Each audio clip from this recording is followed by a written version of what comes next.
Negara Brunei Darussalam pernah mencatatkan satu kes pembunuhan yang melibatkan seorang rakyat Malaysia yang telah menggemparkan kedua-dua negara sekitar tahun 2013.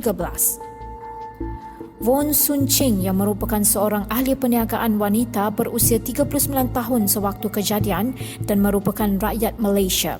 Von Sun Ching menjalankan perniagaan mencuci kereta dan berkaitan dengan aksesori kereta di Bandar Seri Begawan, Brunei. Menurut kenyataan dari saudara mara dan teman rapat, Von Sun Ching merupakan seorang yang peramah dan sangat baik hati.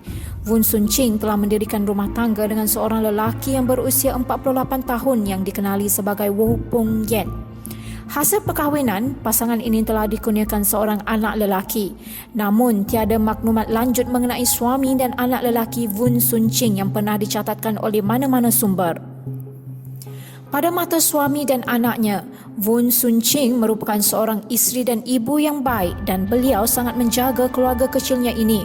Namun, di sebalik bahagia ini, Von Sun Ching rupa-rupanya menyembunyikan satu rahsia dari pengetahuan suami dan anak lelakinya. Apa yang tragis, rahsia ini hanya terbongkar setelah kematiannya. Menurut laporan, pada 13 Februari 2013, Von Sun Ching telah merancang untuk mengadakan majlis sambutan hari ulang tahun anaknya. Von Sun Ching telah meminta izin dari suaminya untuk keluar bagi membeli kek serta makanan untuk para tetamu.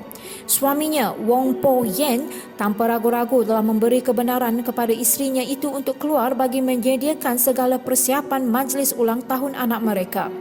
Namun, tiada siapa menyangka bahawa Von Sun Ching rupa-rupanya telah membawa pasport bersama beliau dan terus menuju ke sempadan Brunei, Malaysia. Apabila tiba di sempadan, Von Sun Ching telah ke rumah kawannya, Mary, yang terletak di kampung Salam Bigar, daerah Brunei Muara. Tujuan utama Von Sun Ching ke rumah kawannya itu adalah untuk berjumpa dengan kekasih gelapnya. Menurut laporan juga, kekasih gelap Von Sun Ching merupakan seorang kaunselor di salah sebuah pusat pengajian tinggi di Brunei. Kekasih Von Sun Ching dikatakan berusia 49 tahun dan dikenali sebagai Haji Harith. Haji Harith pada ketika itu berstatus suami orang dan mempunyai 4 orang anak. Pada hari kejadian, Mary telah pulang ke kampung halamannya di Tawau, Sabah, Malaysia selama seminggu untuk menyambut Tahun Baru Cina bersama keluarganya. Mary telah memberi sepenuh kepercayaan kepada Von Sun Ching untuk menjaga rumah beliau sewaktu keberadaannya di Malaysia. Namun, Von Sun Ching telah menyalahgunakan rumah Mary sebagai tempat untuk melepaskan kerinduannya bersama dengan kekasih gelapnya itu, Haji Harith. Kedua-dua mereka telah menghabiskan masa bersama dan telah melakukan perbuatan terkutuk tanpa memikirkan keluarga masing-masing. Setelah selesai bersama, Haji Harith mendapati Von Sun Ching mengalami kesukaran bernafas dan akhirnya jatuh tersungkur ke lantai. Haji Harith sangat terkejut dan panik lantas memeriksa nadi kekasihnya itu, namun Von Sun Ching sudah tidak bernafas lagi. Haji Harith yang kebingungan dan takut telah mengambil tindakan tidak masuk akal apabila bertindak untuk menghapuskan mayat Von Sun Ching. Haji Harith telah memasukkan mayat Von Sun Ching ke dalam sebuah tempat kumbahan sedalam 3.5 meter yang terletak di kebun belakang rumah Mary. Setelah itu, Haji Harith bertindak menutupi tempat kumbahan itu dengan zinc dan juga daun-daun kering. Lantas, beliau kembali ke dalam rumah bagi menghilangkan segala bukti. Haji Harith kemudiannya telah memandu kereta Von Sun Ching dan meninggalkan kereta tersebut di sebuah kawasan pencawang elektrik yang terletak berhampiran kompleks di Salam Bigar. Haji Harith telah kembali semula ke rumah tersebut dan mengambil segala wang dan barang berharga milik Von Sun Ching sebelum bertindak meninggalkan rumah tersebut. Sementara itu, suami Von Sun Ching, Wong Po Yen, merasa sangat risau dan gelisah kerana isterinya itu belum pulang ke rumah sehingga lewat malam. Beliau telah mencuba menghubungi telefon bimbit isterinya berulang kali, namun ia tidak dapat dihubungi. Keesokan harinya, iaitu pada 14 Februari 2013, Wong Po Yen telah membuat satu laporan polis mengenai kehilangan isterinya itu. Pihak polis terus menjalankan siasatan dengan menghubungi saudara mara dan kawan-kawan Von Sun Ching bagi mencari keberadaan beliau. Berdasarkan siasatan pihak polis, akhirnya salah seorang kawan Von Sun Ching telah menceritakan kepada pihak polis mengenai hubungan terlarang antara Von Sun Ching dengan seorang lelaki yang bernama Haji Harith. Ketika ditanya oleh pihak polis bila kali terakhir beliau menghubungi Won Sun Ching, Haji Harith telah mengaku menghubungi Won Sun Ching pada 13 Februari 2013 bagi mengucapkan selamat Tahun Baru Cina. Kenyataan yang diberikan Haji Harith itu telah membuatkan dirinya dibebaskan oleh pihak polis. Namun, Haji Harith tidak merasa tenang walaupun telah dibebaskan dan beliau telah bertindak membeli simen dan batu bata menggunakan wang Won Sun Ching. Haji Harith telah menggunakan nama samaran Ali Ahmad sewaktu membeli simen dan batu bata tersebut bagi menyembunyikan identitinya. Haji Harith mempunyai rancangan untuk meletakkan simen dan batu bata bagi mengelakkan bau busuk dari mayat Won Sun Ching di Hidu. Setelah simen dan batu bata yang dipesan tiba di rumah Mary, Haji Harith telah mengupah pemandu lori tersebut untuk menutup tempat kumbahan yang terdapat mayat Won Sun Ching di dalamnya serta membina dinding setinggi 3 meter. Haji Harith telah membayar upah sebanyak 150 Brunei dolar sekitar 480 ringgit Malaysia kepada pemandu lori terbabit bagi tugas yang telah dijalankan. Pada keesokan harinya, iaitu pada 17 Februari 2013, Mary yang telah menghabiskan cuti Tahun Baru Cina di Tawau, Malaysia telah kembali ke rumahnya di Salam Bigar, Brunei. Setibanya di rumah, Mary sangat terkejut dan terpinga-pinga melihat dinding setinggi 3 meter yang terdapat di kebun belakang rumahnya. Kecurigaan Mary makin bertambah apabila beliau mula menghidu bau busuk yang tidak menyenangkan datang dari dinding tersebut dan juga terdapat lalat yang berterbangan di sekitar dinding. Mary akhirnya telah membuat satu laporan polis mengenai dinding tersebut, namun tiada tindakan lanjut telah diambil. Pada 18 Februari 2013, Wong Poh Yen dan adiknya Wong Sun Wen telah menemui satu set kunci yang mereka percaya ia adalah kunci rumah sahabat Won Sun Ching, iaitu Mary.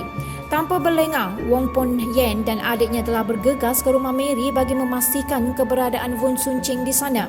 Sewaktu bertemu dengan Mary, mereka telah diberitahu oleh Mary bahawa Won Sun Ching telah ke rumahnya pada 5 hari yang lalu, iaitu pada 13 Februari 2013 sebelum beliau pulang ke Tawau, Sabah. Mary memberitahu bahawa dia meminta Won Sun Ching untuk menjaga rumahnya sewaktu ketiadaan beliau dan hari tersebut merupakan hari terakhir beliau berjumpa dengan Won Sun Ching. Mary juga turut memberitahu Wong Poh Yen mengenai dinding yang terdapat di belakang rumahnya. Wong Poh Yen bertekad untuk mencari kedai pembekas simen dan batu bata di kawasan sekitar. Beliau akhirnya telah menemui kedai pembekas simen dan batu bata lalu mendapati ada pesanan yang telah dibuat untuk dihantar ke rumah Mary oleh Ali Ahmad pada tarikh 13 Februari 2013, iaitu hari terakhir Wong Poh Yen dan Mary berjumpa dengan Won Sun Ching. Curiga dengan situasi tersebut, Wong Poh Yen telah meminta nombor telefon Ali Ahmad daripada pemilik kedai simen dan batu bata, lantas terus menghubungi Ali Ahmad untuk datang menemuinya di rumah Mary pada ketika itu juga. Ali Ahmad atau Haji Harith terus bersetuju untuk menemui Wong Poh Yen kerana yakin identitinya tidak diketahui. Namun, Wong Poh Yen telah bertindak pantas dengan menghubungi pihak polis terlebih dahulu dalam membantu siasatan mengenai penemuan petunjuk baru. Setibanya Ali Ahmad di rumah Mary, polis terkejut melihat Ali Ahmad merupakan Haji Harith yang pernah disiasat pihak polis sebelum ini mengenai kehilangan Won Sun Ching. Polis telah membawa Ali Ahmad atau Haji Harith ke balai polis untuk siasatan lanjut. Sewaktu sesi soal jawab, Haji Harith pada mulanya membuat kenyataan yang berbelit-belit mengenai kehilangan Won Sun Ching dan juga pembelian batu bata dan simen. Namun akhirnya Haji Harith telah mengaku bahawa beliau merupakan Ali Ahmad yang menggunakan nama samaran sewaktu membeli batu bata dan simen. Haji Harith juga telah mengaku menyembunyikan mayat Won Sun Ching di dalam sebuah tempat kumbahan di sebalik dinding yang dibina di kebun belakang rumah Mary. Tanpa membuang masa, polis telah mengarahkan pasukan keanggotaannya untuk ke rumah Mary dan mencari mayat Won Sun Ching. Setelah hampir 5 jam berusaha merobohkan dinding dan mencari mayat Won Sun Ching, polis akhirnya menemui jasad Won Sun Ching dan postmortem telah dijalankan di hospital tempatan. Haji Harith telah ditahan pihak polis untuk membantu siasatan dan keesokan harinya, iaitu pada tanggal 19 Februari 2013, pihak polis telah menggeledah pejabat Haji Harith dan di sana pihak polis telah menemui bukti baru, iaitu dompet milik Won Sun Ching yang mempunyai wang, kad pengenalan diri, beberapa kad ATM dan rantai yang dipercayai milik Won Sun Ching. Hasil postmortem menunjukkan bahawa tiada tanda-tanda serangan ke atas tubuh Wun Sun Ching dan siasatan tidak dapat diteruskan secara lebih lanjut kerana kebanyakan organ Wun Sun Ching telah membusuk.